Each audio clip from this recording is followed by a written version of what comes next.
بسم اللہ الرحمن الرحیم۔ حضرت کعب بن اجرا بلبی رضی اللہ تعالیٰ عنہ ہمارے رسول پاک صلی اللہ علیہ وسلم کے ایک پیارے صحابی تھے۔ ان کو رسول پاک صلی اللہ علیہ وسلم سے بے انتہا محبت تھی۔ ایک دن وہ حضور صلی اللہ علیہ وسلم کی خدمت میں حاضر ہوئے تو انہوں نے آپ صلی اللہ علیہ وسلم کے چہرہ مبارک سے اندازہ لگایا کہ آپ کی حالت بدلی ہوئی ہے، اور ایسا معلوم ہوتا ہے کہ آپ صلی اللہ علیہ وسلم بہت کمزور ہو گئے ہیں۔ انہوں نے عرض کیا، یا رسول اللہ صلی اللہ علیہ وسلم، میرے ماں باپ آپ صلی اللہ علیہ وسلم پر قربان ہوں، میں دیکھ رہا ہوں کہ آپ کی حالت بدلی ہوئی ہے۔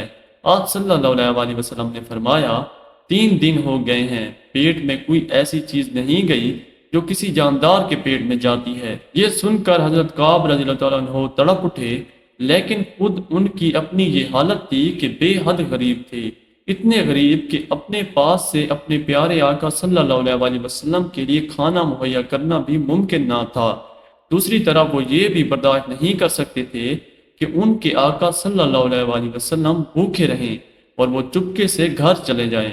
اسی وقت ایک یہودی کے باغ میں گئے، وہاں دیکھا کہ وہ یہودی اپنے اونٹوں کو پانی پلانے کے لیے کنویں سے پانی نکال رہا ہے۔ انہوں نے اس سے ایک ڈول کے عوض ایک کھجور کی اجرت طے کر کے ڈول نکالنے کا سودا کیا، پھر اس کی ضرورت کے مطابق اس کے عوض جتنی کھجوریں بنی وہ حاصل کی اور انہیں لے کر رسول اکرم صلی اللہ علیہ وسلم کی خدمت میں حاضر ہوئے اور کھجوریں پیش کی۔ آپ صلی اللہ علیہ وسلم نے فرمایا، کعب کہاں سے لے آئے ہو؟ انہوں نے عرض کیا، یا رسول اللہ، ایک یہودی کے باغ میں کنویں سے پانی نکالنے کی مزدوری کی، اس کے عوض یہ کھجوریں حاصل کی ہیں۔ اس پر آپ صلی اللہ علیہ وسلم نے پوچھا، کعب مجھ سے محبت کرتے ہوئے؟ انہوں نے عرض کیا، ہاں یا رسول اللہ، میرے ماں باپ آپ پر قربان ہوں۔ آپ صلی اللہ علیہ وسلم نے فرمایا، جو آدمی مجھ سے محبت کرتا ہے اس پر فکر و فاقہ کی آزمائش آئے گی، اس کے لیے ڈھال تیار رکھو۔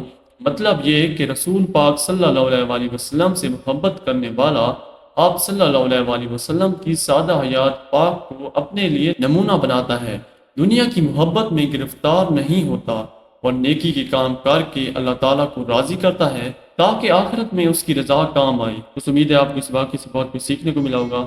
اللہ پاک ہم سب کو اس واقعے سے سبق حاصل کرنے کی توفیق عطا فرمائے، آمین یا رب العالمین۔